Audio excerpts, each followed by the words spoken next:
Ladies and gentlemen, there comes a time in every person's life when they face opposition, not just any opposition, but the kind that is calculated, deceptive, and personal.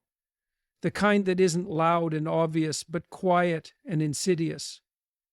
It comes from places you least expect, from people you once trusted, from forces that seem determined to see you fail. Maybe you've been there, maybe you're there right now. You've been betrayed, lied about, or set up for failure.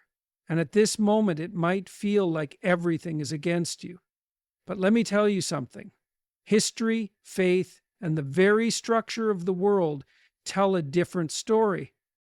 The same trap they set for you, God will flip it. Today, I want to show you why the trials you face are not your downfall, but you're set up for something greater.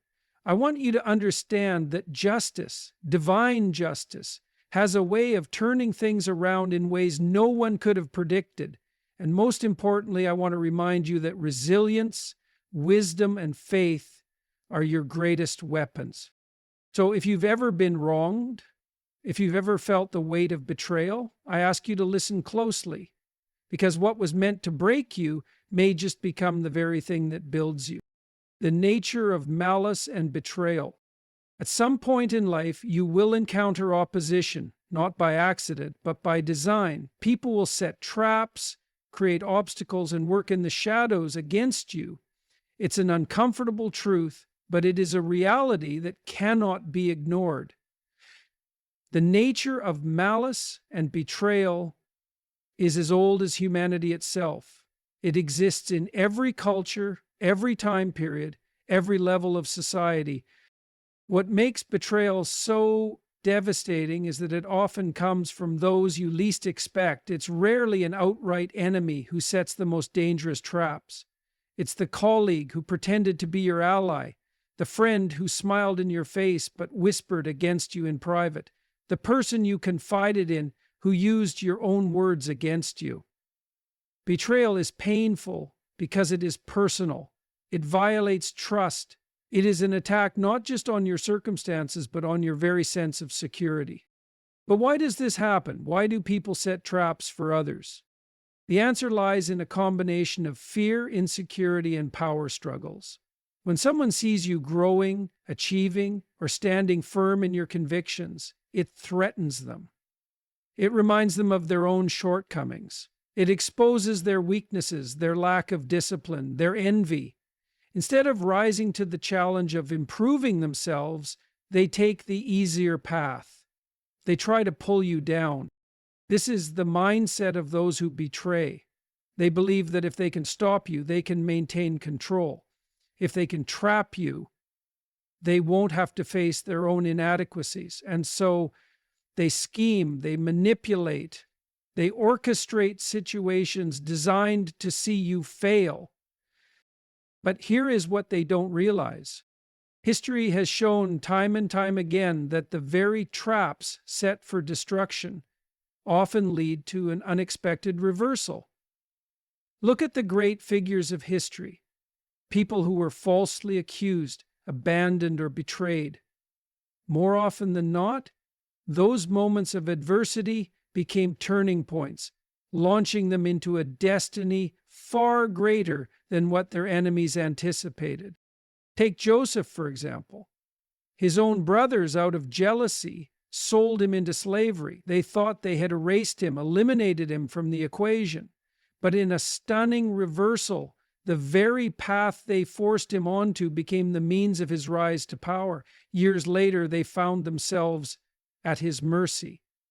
The same people who had sought to destroy him were now standing before him in need. This is the nature of the world we live in. Those who weave deception do not understand the full consequences of their actions. They see only their immediate victory, never considering that they might be digging their own pit. They fail to understand that betrayal, when met with resilience, has a strange way of backfiring. This is why it is crucial not to fall into bitterness when faced with betrayal. Bitterness blinds you. It makes you focus on the injustice rather than the opportunity hidden within the struggle. The question is not, why did this happen to me? But rather, what does this moment make possible? If you have been betrayed, if people have tried to set traps for you, understand this: they are not in control of your destiny. Their schemes may cause temporary pain, but they do not have the final say. You do. And beyond that, a greater force is at work. One that has a way of turning what was meant for harm into something astonishingly good. Because the truth is, no matter how well someone sets a trap, they cannot control what happens next. The outcome is never entirely in their hands. And more often than not, when you stand firm, when you refuse to be broken, when you rise above it, God flips the script, and the very thing they meant for your destruction becomes the very thing that lifts you higher than you ever imagined.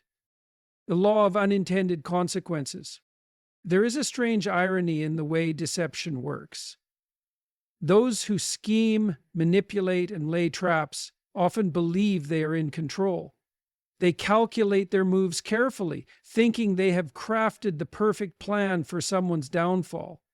But there's something they always overlook, something powerful, unbreakable, and woven into the very fabric of reality. It's the law of unintended consequences. What is this law? Simply put, it means that actions, especially those driven by malice, rarely go exactly as planned. The more complex the scheme, the more likely it is to collapse under its own weight. People believe they can predict the future, that they can set events in motion and remain in control. But history has proven that deception has a way of circling back on itself. Think of a spider weaving a web. It constructs its trap, believing it is in full control of what gets caught. But sometimes the spider becomes entangled in its own creation. It fails to anticipate the shifting winds, the unexpected resistance, the unseen forces working beyond its grasp. And suddenly, what was meant to ensnare another becomes the architect's own downfall. This is the fate of those who operate in dishonesty. They may win in the short term, they may celebrate their temporary victory, but there is always a cost, and it is often higher than they ever anticipated. Take history as an example. How many tyrants, conspirators, and deceivers have risen to power, believing they were untouchable, only to be undone by the very methods they used to destroy others? Betrayers are often betrayed in the end. The dishonest often fall victim to a greater deception. The backstabber, sooner or later, turns around to find a blade at their own back. Why does this happen? Because the world is not neutral to deceit. The very structure of existence bends toward truth and justice. People who play the long game, those who build their lives on discipline, wisdom, and integrity, stand on solid ground. Meanwhile, those who rely on manipulation stand on shifting sand. It might not collapse today, it might not collapse tomorrow, but make no mistake, it will collapse.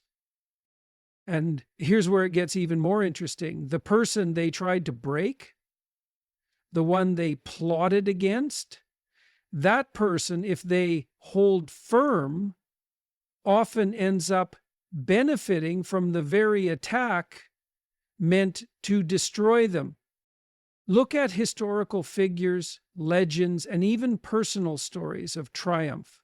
Some of the most powerful people in history were once victims of deception. But the schemes set against them forced them to become wiser, stronger, and more resilient. In a twist of fate, the traps set by their enemies became the very reason they rose to greatness. This is the lesson. Do not fear those who plot against you. Do not become obsessed with their schemes, because the moment they act with malice, they have already started their own downfall. The energy they put into your destruction is energy that will eventually consume them. Your task is simple. Stay focused, stay disciplined. Do not let their actions make you bitter or reactive.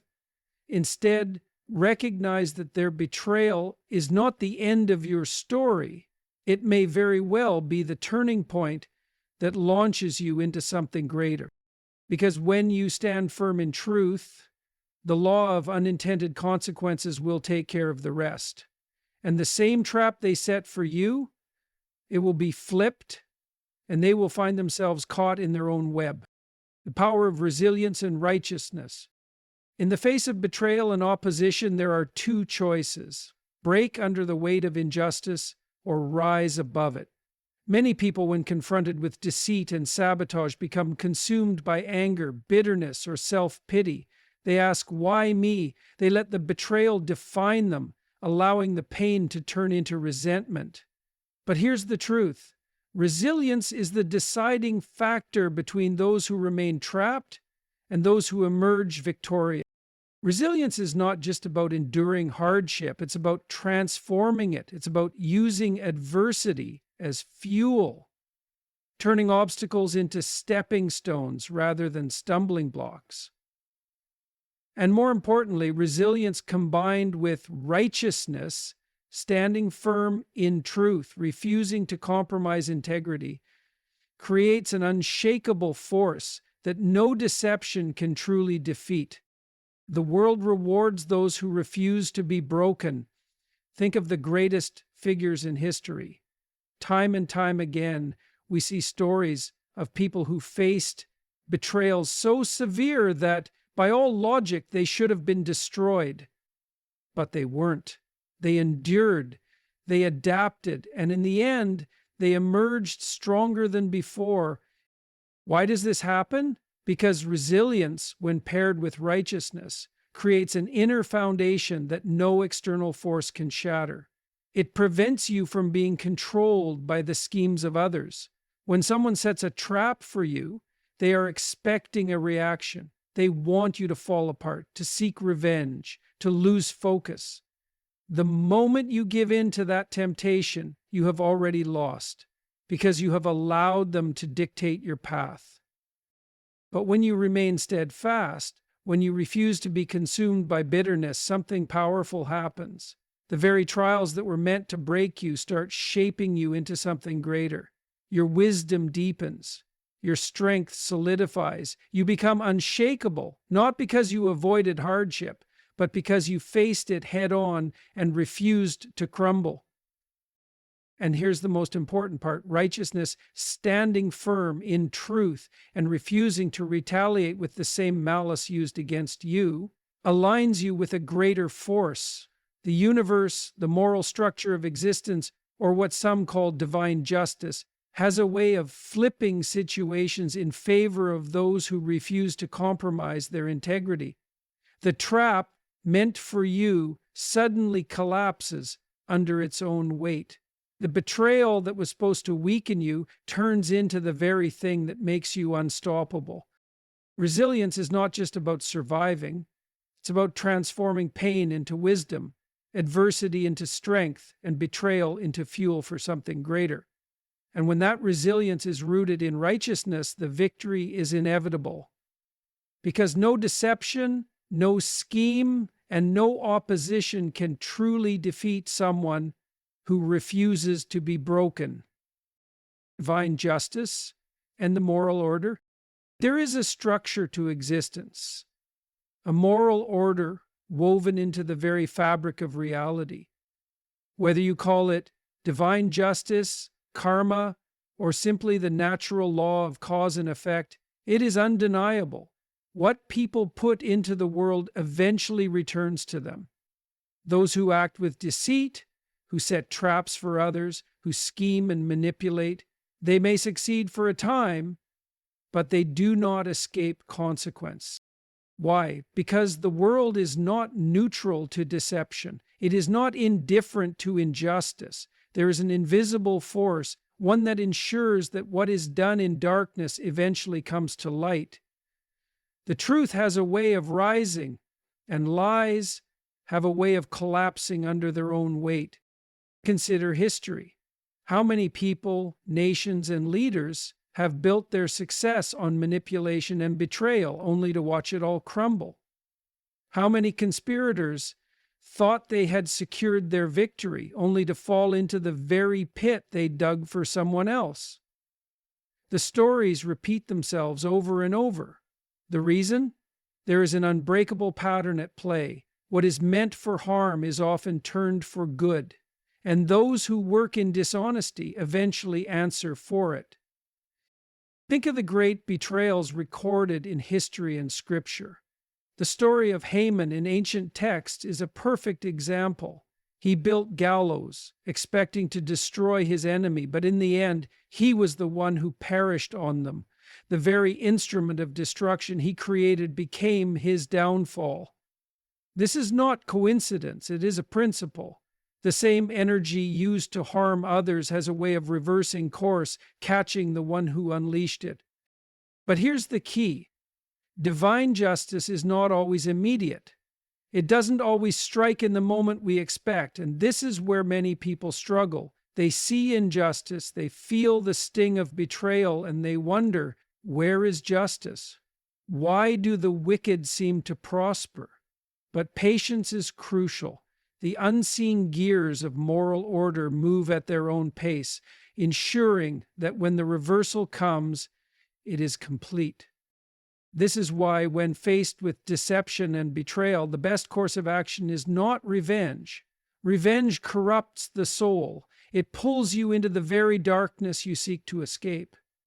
Instead, the answer is wisdom and endurance. Trust that the order of the world will take care of what is unjust. Your focus should not be on tearing down your enemies. It should be on strengthening yourself, on walking in truth, on preparing for the moment when the very schemes set against you become the foundation of your rise. Because here is what always happens. When you stand firm, when you refuse to break, the trap they set for you flips. And the people who sought to destroy you, they end up facing the consequences of their own actions, not because you forced it to happen, but because that is how the moral order of the world works. Your responsibility amid the trial. When you face betrayal, opposition, or unjust attacks, there is a moment of decision. You cannot control the actions of others, but you can control how you respond. And your response will determine whether the situation becomes your downfall or your stepping stone. It is easy to fall into anger, to let bitterness take root. When someone sets a trap for you, the natural instinct is to strike back, to expose them, to fight fire with fire. But this is a mistake. Reacting emotionally without wisdom often plays right into their hands. Those who conspire against you want to see you lose control. They want you to react impulsively, to make mistakes, to destroy yourself in the process of fighting them. That is why your greatest responsibility in the face of opposition is discipline. Discipline means not allowing their betrayal to consume your thoughts. It means not wasting energy on resentment, but instead using the situation to sharpen yourself, mentally, emotionally, and strategically. It means stepping back, observing carefully, and understanding that the true battle is not just about the external attack, but about who you become because of it. Every great person in history has faced opposition. The ones who rose above it did so because they mastered themselves. They refused to be victims of circumstance. They took ownership of their response, ensuring that every hardship strengthened them instead of weakening them. Your responsibility is not to fix the betrayal. It is not to expose every liar, confront every deceiver, or force justice to come faster. Your responsibility is to stay focused on your path, to learn from the situation, to adapt, to grow, to become so unshakable that no scheme, no deception, no setback can truly break you. And here is the powerful part. When you take responsibility for your response, when you refuse to be controlled by emotions, when you continue to walk in integrity, you allow divine justice to work on your behalf. You don't have to force the reversal. You only need to endure long enough to witness it. Because the same trap they set for you will be flipped. And when it happens, you will not only survive,